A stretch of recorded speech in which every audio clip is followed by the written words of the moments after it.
Okay, let's unpack this. Imagine for a moment receiving a message that isn't from, a government agency, not from a scientific institute, and certainly not from your usual news channels. Right. Instead, it's a transmission claiming to be from a Council of Light, from another galaxy specifically, from Avalon and the Andromedan Council of Light. Today, we're not just reporting on an event, we're diving into something truly extraordinary. A cosmic communication offering profound guidance for Earth's divine unfolding. This isn't just a fascinating story. It feels more like a blueprint for our future. And what's truly fascinating here, and maybe a crucial distinction, is that this isn't simply a prediction of some external, spectacular event we're meant to passively observe.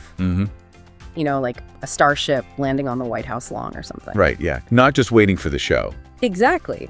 Instead, it's a profound and, urgent call to inner transformation. So this deep dive will systematically explore their perspective on Earth's deep past, shed light on the imminent shift towards what they term fourth density consciousness, and most importantly for you, our listener, outline the very practical steps you can take to align with these monumental changes. Things like clearing your mind, embracing forgiveness, even adopting a new, more harmonious way of living. It's really about empowering personal responsibility within a truly grand cosmic design. Absolutely. Our mission today is to truly understand what this means for us, individually and collectively. Not just its abstract concepts, but as actionable wisdom. We'll explore their powerful idea that disclosure and ascension are not separate. That's key. And how our internal state is, in fact, actively shaping a new Earth reality. This isn't about passively waiting for something to happen to us. It's about recognizing our inherent power as active participants. That's cool. Well, so get ready for a journey that connects personal growth with cosmic evolution and some truly surprising facts about who they say helped seed human consciousness right here on Earth, eons ago. The Andromedan call. Who are we hearing from and why now? So to kick us off, we have to start with the source, right? The message opens with a very specific, almost poetic introduction. We're told it's from Avalon, speaking on behalf of the Andromedan Council of Light. Right. They describe their origin from the heartstrings of Andromeda, where crystalline currents flow in harmony with Source. I mean, that's not just a name or a location. It feels like an entire vibrational identity, doesn't it? What does this kind of language tell us about who they are? It's definitely far more than just poetic language. I think it's incredibly precise once you understand their frame of reference. When Avalon speaks from the heartstrings of Andromeda and mentions these crystalline currents flowing in harmony with Source, it immediately sets up this context of profound empathy, unity, and an inherent connection to something fundamentally pure and universal. So this isn't a bureaucratic entity or, a scientific collective in the human sense operating on logical constructs or data analysis. It really flips our usual script for first contact entirely. It suggests communication here is less about intellectual exchange and more about energetic resonance, a shared vibrational frequency. Okay, so heart to heart almost. Kind of, yeah. Their fundamental operating principle, their very essence, seems to be one of unity and profound unconditional love. And then it gets even more, mind-bending. They describe their true nature as luminous and non-physical, dwelling in a spectrum you might describe as the 12th dimension. I mean, for most of us, we're still grappling with the idea of a fourth dimension beyond our everyday three. What does a 12th dimension imply for beings like this? How do we even begin to conceptualize non-physical? That's a fantastic question, and it really does stretch the limits of our, linear 3D comprehension. Okay. When they refer to the 12th dimension, it's probably not simply a larger number or another physical coordinate you could visit on a map. Right. Imagine it less as a physical place and more as a vastly expanded state of consciousness where their being fundamentally operates. For them, reality isn't confined to linear time or physical matter as we understand it. It's more fluid, multifaceted, where thought and consciousness are primary forms of creation. Wow. So if our minds are often tied to singular experiences, theirs might be perceiving every potential outcome, every energetic ripple, every timeline simultaneously. That dramatically changes everything about how they interact with and perceive us and, the universe. So it's not a matter of simply going to the 12th dimension, but more like an expansion of awareness that lets them perceive and operate within that spectrum of reality. Exactly. And the idea of being non-physical yet capable of adopting forms when needed, that suggests a mastery over energy and manifestation that's, it's way beyond anything we typically understand. Precisely. To be non-physical means they're not bound by the limitations of a physical body, a specific location, or even the constraints of time in the same way we are. Yet they can adopt forms when needed, which implies this conscious choice and ability to interact with lower densities, maybe for communication or assistance, or even just observation. So it's not like putting on a costume. No, it's more like consciously shaping and coalescing energy into a perceivable form that can resonate with our density. This might manifest initially as luminous light forms, or maybe eventually even more solid appearances, depending on the vibrational compatibility and readiness of those they interact with. Yep. And the crystalline currents imagery. That further suggests a highly organized, coherent, unified consciousness, a really stark contrast to the often fragmented, ego-driven structures we see in human society. It sets a very specific, high vibrational context for who they are and the nature of their communication. Purity, coherence, resonance, these seem like foundational aspects of their existence. It's not just a physical location, but a profoundly evolved state of being. Exactly. A different level of existence entirely. It truly paints a picture of beings operating on a completely different level. But what's even more profoundly intriguing is that these highly evolved beings aren't just observing from some distant cosmic perch. Their message reveals a connection to us that goes back eons, like tracing a lineage that could fundamentally redefine our very understanding of human history. Right. This deep ancestral tie leads us directly into what they call the long night of separation, a period that profoundly shaped where we are today. And this is where the narrative truly broadens, doesn't it? It pushes us to reconsider our very origins as a species. The Andromedan Council explicitly states that eons past, our ancestors even helped nurture the seeds of what would become the human lineage on Earth. I mean, that's a significant revelation, isn't it? It suggests a much more expansive cosmic origin story for humanity than what's typically accepted, positioning us as having star ancestors. This fundamentally challenges conventional, historical, anthropological, even spiritual understandings. It invites us to consider a heritage that extends far beyond the confines of our planet. A deliberate, benevolent intervention in our earliest development. Seems like it. Yeah. Nurturing the seeds suggests a very involved process, a kind of cosmic gardening, maybe. Yeah, I like that. But then they mentioned something quite dramatic, that they watched over you from afar during the long night of separation, after gateways that once connected your world to our star enclave were sealed. Sealed gateways. What exactly does that imply about our history and our place in the cosmos? Well, it implies a profound divergence from an original intended path. They describe Earth's destiny as having been diverted from a grand plan for a golden age that was meant to unfold in harmony with many cosmic civilizations of light.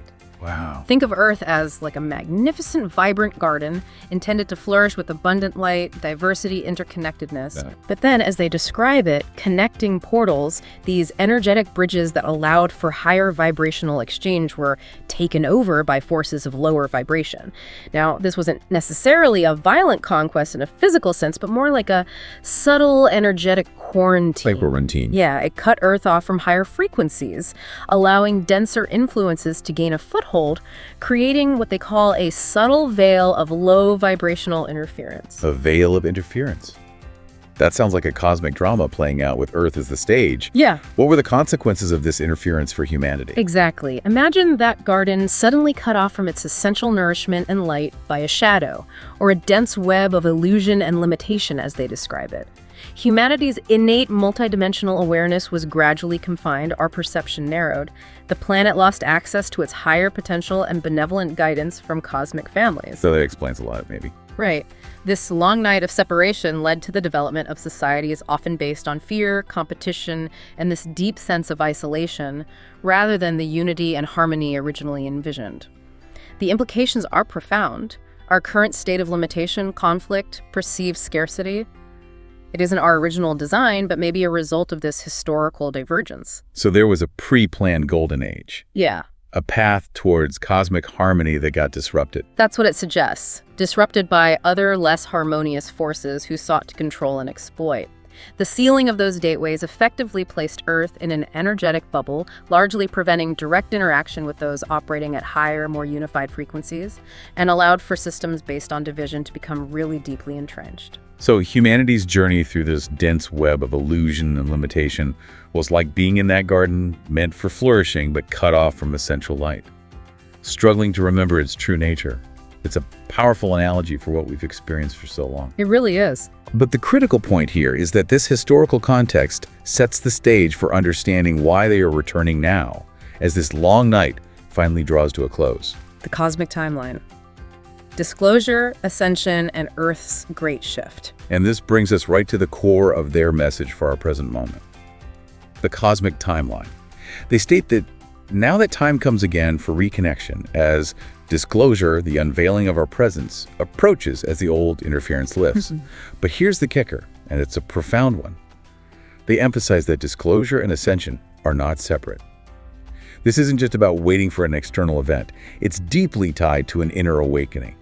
How does an internal state directly influence something as monumental as cosmic disclosure? This is such a crucial distinction. It truly reframes the entire concept of disclosure from being like a passive spectacle to an active co-creative process. The unveiling of our presence is directly linked to an inner awakening within humanity. And what's fascinating here is that it places agency squarely with us. Okay, so we're part of making it happen. Okay, exactly. The old interference, that veil of low vibrational energy that kept Earth separated for so long, it's lifting, yes. But our collective consciousness plays a vital, even accelerating role in that process. Think of it like a dense fog.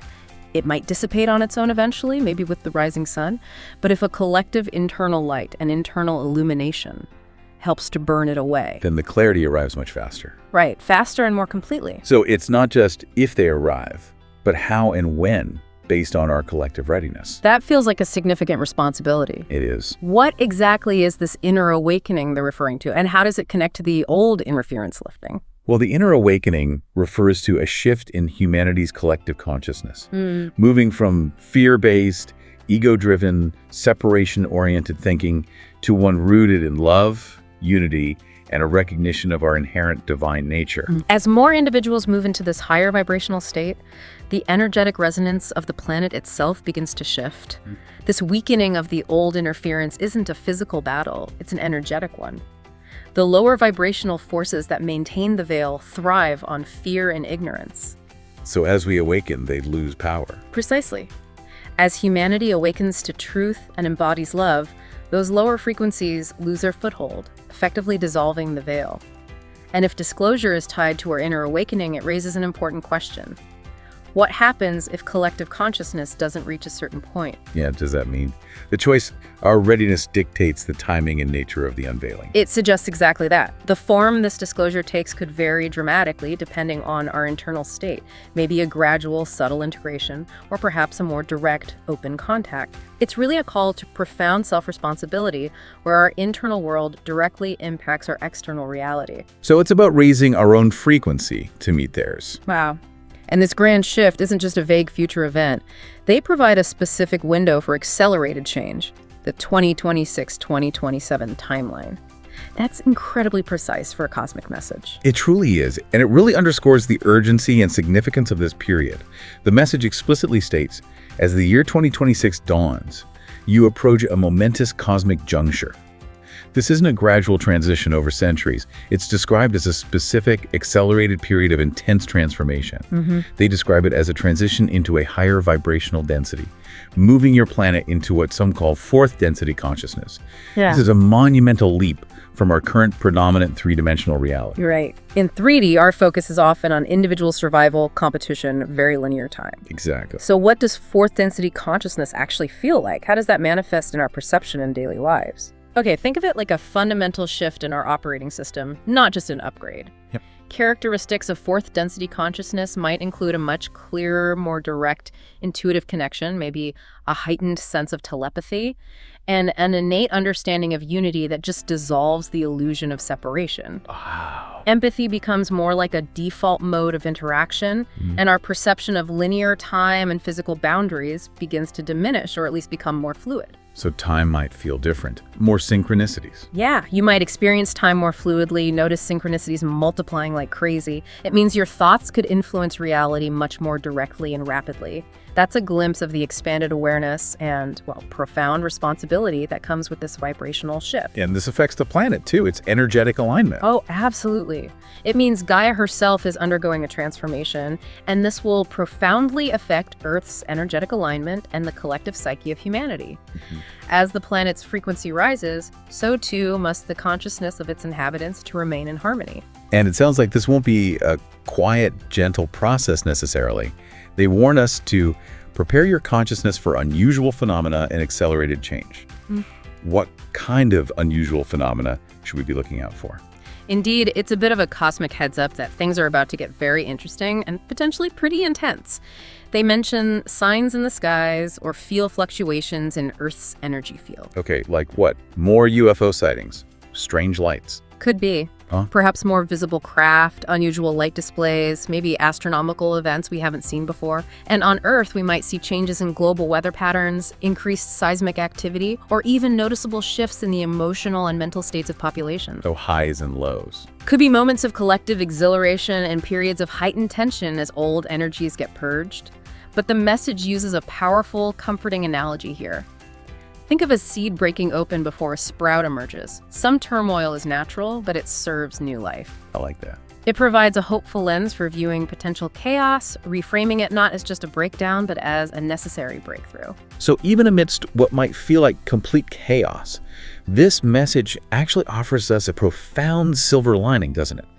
It reframes any upheaval not as a breakdown, but as a necessary breakthrough. Absolutely. Think of a tiny acorn, seemingly so solid and still. But for that magnificent oak tree to emerge, the acorn itself has to crack open, right? It has to undergo that intense internal pressure and transformation, that turmoil, that breaking apart. It's not destructive. It's absolutely necessary for the new, vibrant life to sprout forth. The Andromedans are giving us that profound cosmic perspective that what might appear as external chaos or the collapse of old systems is actually the vital, necessary fracturing, making way for a far more luminous and harmonious reality. Which implies significant societal upheaval. Oh, definitely. Political systems, economic models, even deeply held beliefs might face immense pressure and eventually collapse to make way for new paradigms based on unity and truth. The old paradigms, built on fear and separation, will struggle to withstand the rising frequencies. It's a period of intense shedding and rebirth. So the advice is to remain centered in our hearts, amidst what might look like external chaos. That seems to be the core message. So while it might sound like a challenging time, the message assures us we aren't navigating this tumultuous transition alone. There's a cosmic support system in place, a galactic team, and thousands of starships. What exactly is their role in this period of accelerated change? This is truly fascinating and offers a sense of immense reassurance, I think.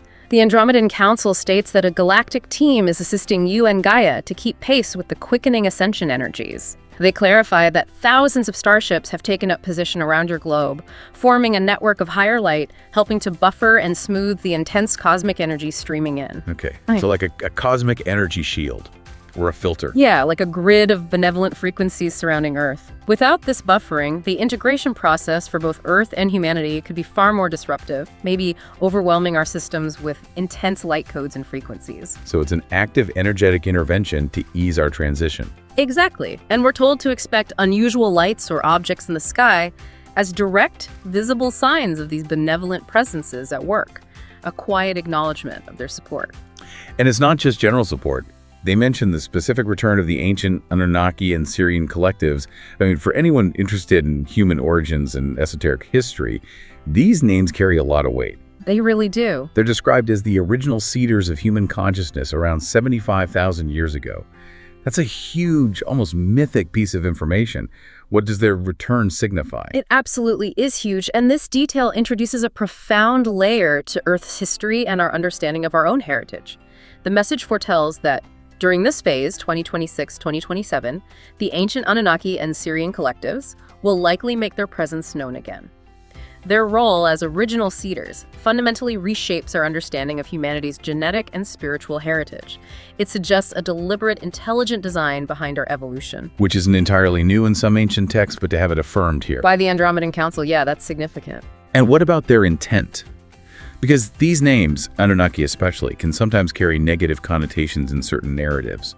How does the Council present their return? That's a really important clarification to make. The message emphasizes that they are expected to appear in radiant golden light forms, and crucially, not to instill fear, but as wise and loving elders checking in on the Garden of Earth. Okay, so benevolent elders. Yes, this directly counters potentially fear-based interpretations that have sometimes surrounded discussions of these groups.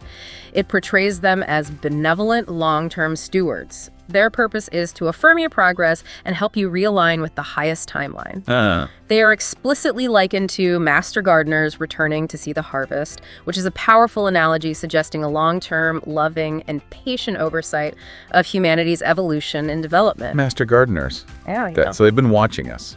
It implies they have been monitoring our progress, and their return is a significant milestone, a kind of cosmic check-in to guide us through this critical phase. So these master gardeners are returning to check on the growth of their cosmic garden. How might these initial encounters unfold, and what kind of guidance might they offer? Well, their return isn't necessarily going to be like a global, immediate event beamed onto every TV screen. The message suggests that initial encounters might occur in visions, dreams, or to small groups who are ready, before becoming more open and widely acknowledged as humanity's collective vibration rises and we become more receptive. So a gradual approach, respecting our readiness. Exactly. It shows respect for our free will, prevents overwhelm, and the guidance these master gardeners might offer could be vital as humanity navigates its accelerated evolution and prepares for its harvest. A metaphor for the culmination of our spiritual growth, realizing our highest potential. What kind of guidance? Tech, spiritual principles. Could be anything, really. Technological insights, spiritual principles, maybe helping us reestablish connections with other cosmic civilizations of light and align with that original grand plan for a golden age. It's ultimately about remembering our true cosmic identity and stepping into our rightful place among the stars. So we have this incredible cosmic backdrop, star ancestors, galactic support, a massive planetary shift, even the return of our original seeders. With such monumental external changes, it becomes undeniably clear that our internal preparation and daily choices become the anchor, the very foundation upon which we navigate this unfolding reality. Preparing for reunion, inner alignment, and practical steps. Okay, this leads us directly into how we prepare for this grand reunion and monumental shift. The first key area is cultivating mental and emotional clarity. The message is very direct. It is vital now for your minds to become clear and receptive so that deeper contact with us is possible. They say, burdened thoughts and unhealed emotions saturating many human energy fields create a haze that blocks higher communication. You know, for many of us, that mental clutter and emotional baggage sounds a lot like my email inbox on a Monday morning, just overwhelming. Chuckles. That's a fantastic and very relatable analogy. Is it more about rigorous self-discipline or a gentler, more intuitive process of letting go? I think it's definitely more the latter, a gentler, more intuitive process, although it does require consistency, you know? Think of your consciousness as a radio receiver, constantly tuning into various frequencies. If that receiver is clouded by static, by persistent worries, old grudges, unresolved traumas, or even just the incessant chatter of daily life, then it's hard to get a clear signal. Exactly. It becomes incredibly difficult to pick up a clear signal from higher, purer frequencies. The Andromedans are essentially saying this isn't just about feeling good, it's a pragmatic necessity for cosmic communication. So, this haze isn't just a metaphor for discomfort, it's a tangible impediment to communication with these higher beings. What does stepping into a pure version of yourself imply then? Precisely. The burdened thoughts and unhealed emotions aren't just personal discomfort. They are described as a tangible haze or energetic density that impedes clear communication. It's not unlike trying to receive a clear radio signal through a lot of static. The static in this case being our mental clutter and emotional baggage. Okay.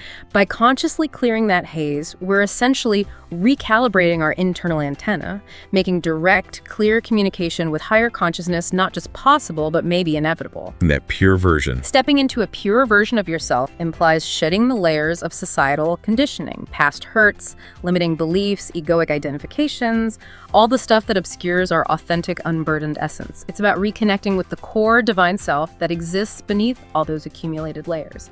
Not about being perfect, but about being authentic and energetically clean. So our individual clarity contributes to collective clarity. Exactly. If our inner state directly impacts our ability to communicate, it suggests that clearing this haze could unlock an entirely new level of perception and connection, effectively thinning that veil of low vibrational interference we talked about earlier. That makes profound sense. Our internal static makes it hard to hear clear guidance. And part of that clarity, they say, involves reevaluating how we relate to our past and to each other. They powerfully emphasize the transformative power of forgiveness and unity. This really resonates with many spiritual teachings, but they take it to a cosmic level. Indeed. This is a real cornerstone of their message, highlighting a radical shift in perspective that transcends mere human psychology. The Andromedans remind us that each of you is engaged in an evolutionary dance of growth, and so is everyone else around you. That context immediately softens judgment, doesn't it? Totally. It reminds us that we are all on a journey. They state, there is no need to rehash every past misstep or cling to guilt. Acknowledge that you are constantly learning and expanding. This encourages a proactive release of past burdens, not by ignoring them, but by understanding them as part of the growth process. And the call for forgiving self and others is profoundly linked to the fundamental unity of all souls, declaring that separation is truly an illusion. I mean, that's a powerful, almost revolutionary statement. It really is. If the very same divine essence lives in them and in you, then every time you meet another soul, you are truly meeting the sacred self in another form. That's a huge shift in perspective, the idea that there is no real other. It completely changes how we might approach conflict or perceived injustice. Right. If everyone is truly an aspect of the divine, then how does that reframe our daily interactions? Exactly. This realization that there is no real other, or that the other is merely a reflection of a shared divine essence. It fundamentally transforms our perspective on conflict, judgment, connection. It suggests that conflicts are often internal reflections, maybe, or misunderstandings of our shared essence, rather than battles against an external enemy. Right. They tell us that the love flowing through your heart is far more potent than any claim of rightness. Ooh, that's good. Less ego, more heart. Right. It's a radical reorientation from ego-driven interactions where proving oneself right is paramount to heart-centered ones where love, patience, compassion can soften the moment and transform the interaction. Imagine pausing during a moment of friction, taking a deep breath, and consciously choosing to align with love or understanding, even for just a moment. That simple internal shift can dramatically alter the external outcome. Yeah, de-escalating tension, opening pathways to genuine connection. If we truly embrace this, daily interactions would be less about winning and more about connecting. And societal structures built on division would indeed begin to crumble under the weight of this unifying truth. It would foster a world where breakthroughs emerge from understanding, not conflict. So this inner transformation also requires conscious attention to our physical bodies and daily environment. It's not just all spiritual or emotional, it's very practical too. They talk about honoring the physical vessel and practical lifestyle alignment, underscoring that our bodies are deeply affected by these shifts. This is such a crucial reminder that spiritual awakening is not disembodied. It's an integrated process. The message stresses that the energetic shifts are not only spiritual and emotional, they affect your body deeply. Therefore, it's essential to support your body with loving care. Because our physical vessel is literally adjusting to hold more light. Exactly. It's undergoing a profound physical evolution alongside the spiritual. They offer specific, actionable practices. For example, intermittent fasting. They explain that resting from constant food intake helps redirect energy to spiritual integration and healing, which is insightful, right? Yeah, tell me more about that. When our digestive system isn't constantly working, the body has more energy available for recalibrating to higher frequencies, repairing at a cellular level, and supporting the spiritual upgrades we're undergoing. It's like energetic conservation for a higher purpose. So it's about freeing up energy that would normally go to digestion and redirecting it to our spiritual and energetic systems. What other practical lifestyle changes do they suggest? Exactly. Other practical advice includes choosing nourishing foods from the earth, whole, living foods that are energetically resonant, drinking plenty of water for hydration and energetic conductivity, moving the body gently to release stagnant energy, getting adequate rest to integrate the shifts, and spending time in nature to ground and reconnect with Gaia's energies. Okay, so these aren't just general health tips. No, they're presented as direct ways the body can adjust to hold more light than ever, literally becoming a clearer conduit for higher frequencies. Makes sense. And beyond just the body, They also suggest adopting a practical, methodical approach in your daily life to anchor the new energies. This isn't just about self-care, it's about active energy management within your environment too. That sounds like infusing spirit into matter through conscious action. How does that translate into our home routines and lifestyle? Precisely. It involves looking at home routines, lifestyle, and making changes for more harmony and higher vibration. This can be as simple as decluttering one room to make room for new blessings to enter, simplifying daily routines to reduce stress and energetic drain, or consciously releasing excess belongings or beliefs that no longer serve our highest path. And for bigger things, like changing jobs or relationships. For larger life decisions, like changing careers or reshaping a relationship, they advise breaking them into manageable steps, fueled by clear intention and love, rather than overwhelming dramatic shifts. The underlying principle is to unburden ourselves, both internally and externally, to prevent stagnation and create physical and energetic space for higher vibrations to flow through us and our environment.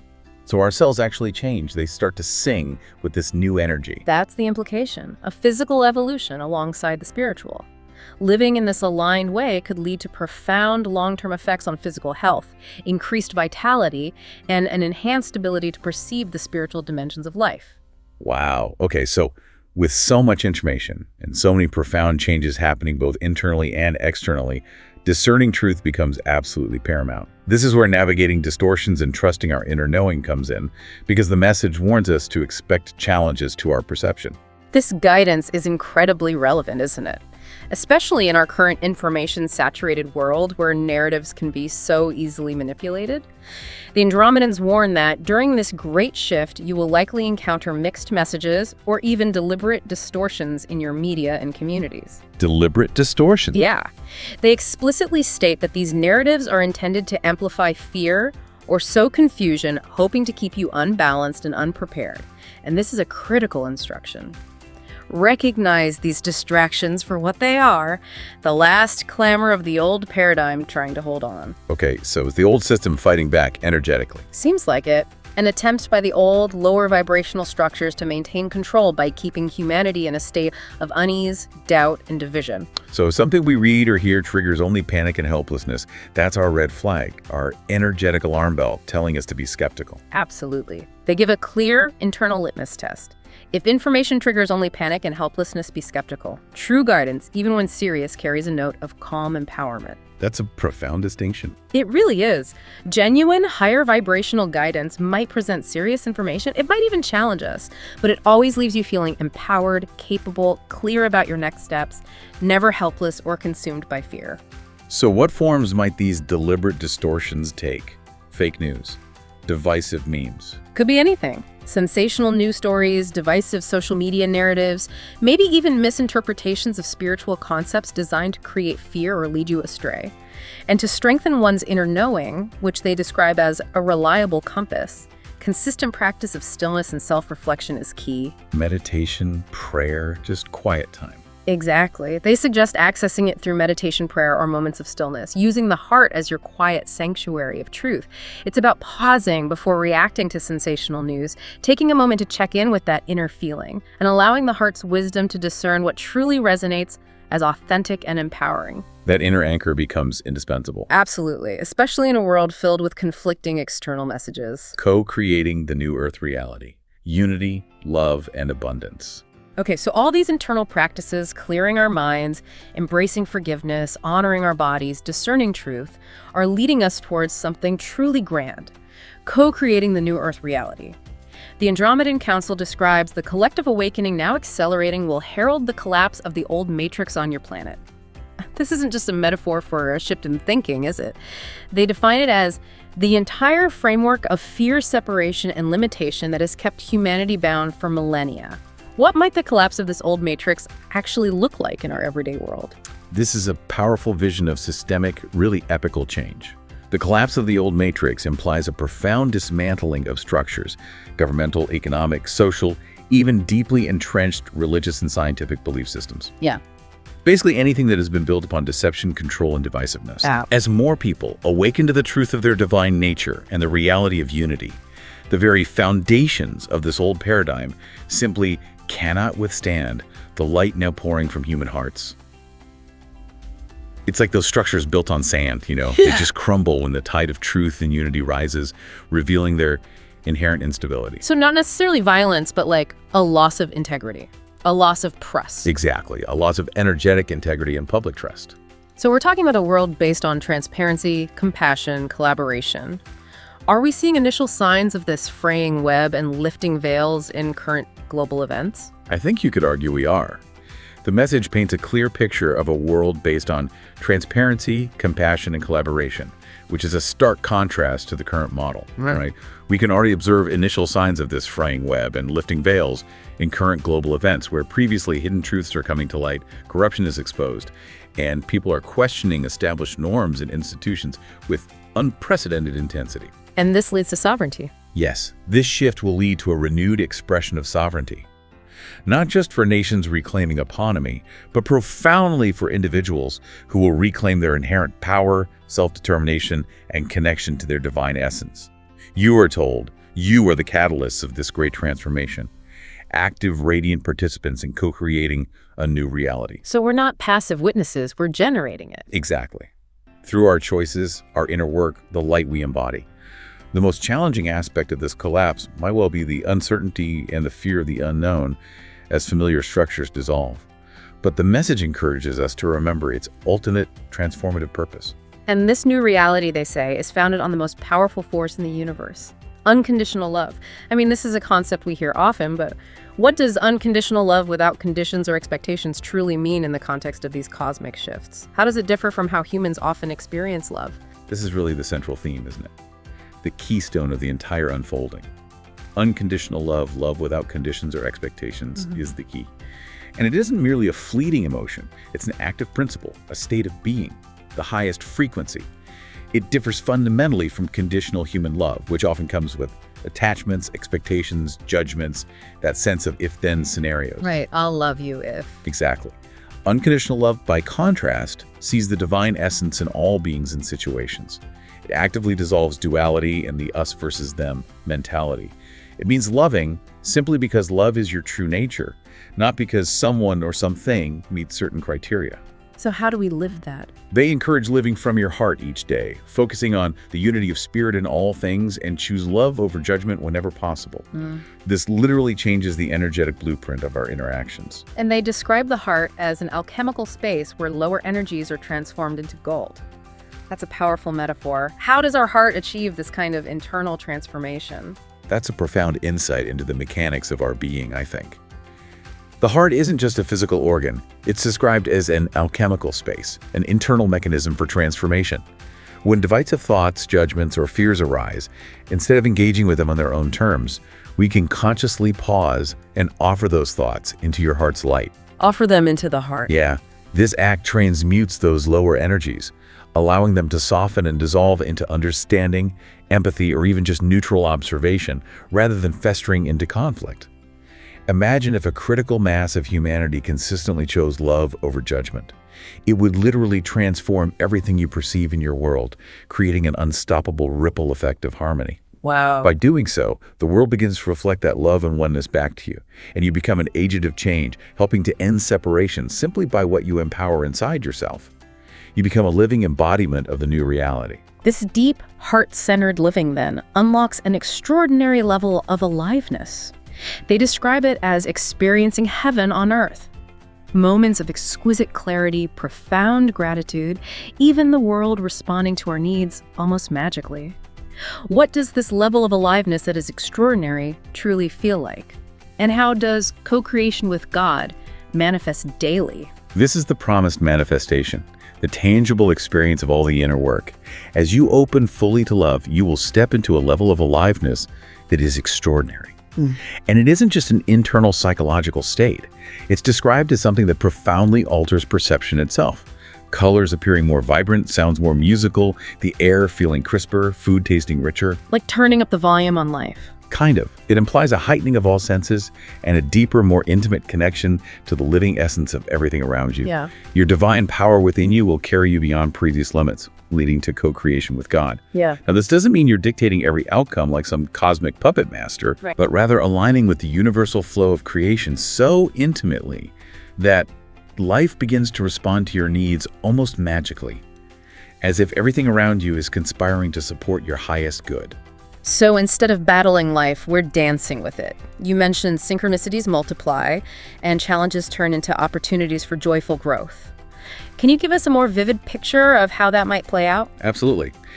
Imagine needing a particular resource, maybe some information or help, and it just appears through an unexpected conversation or a chance encounter. Yeah. Or facing a seemingly insurmountable obstacle, only to find that navigating it opens the door to a completely new, more fulfilling path you hadn't even considered. These are the miracles unfolding in the present moment. It's not about commanding the universe, but aligning with its flow so that everything cooperates in the grand dance of your life. That sounds amazing. And this state naturally brings forth profound gratitude, where every breath, every moment feels like a gift, which in turn amplifies blessings and anchors you in the present, where all miracles unfold. The message confirms that everything around you is alive with consciousness and cooperating. A living universe. Exactly. This radical shift in perception means recognizing your eternal nature, dissolving the illusion of separation, not just from others, but from the divine itself. It's about living in a continuous prayer of appreciation, where the universe celebrates through you and with you in every single moment. Outro. So what we've unpacked today is, well, it's a truly expansive, indeed revolutionary vision.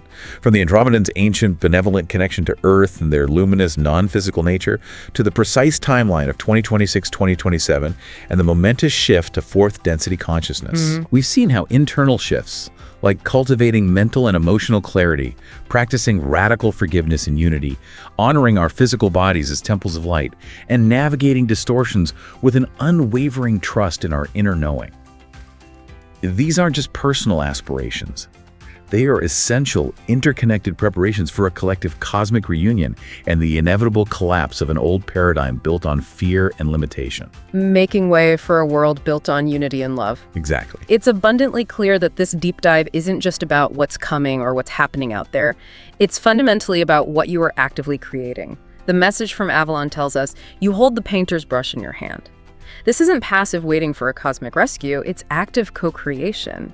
Right. Your light, your choices, your inner work, every intentional step you take, they all ripple outward, contributing to the energetic fabric of this new reality. Every small choice towards alignment contributes to a grander unfolding of unity, love, and the experience of heaven on earth. So as you step forward into this unfolding future, maybe ask yourself, how will you actively participate in painting this new picture of your life in this evolving earth? What small intentional step will you take today?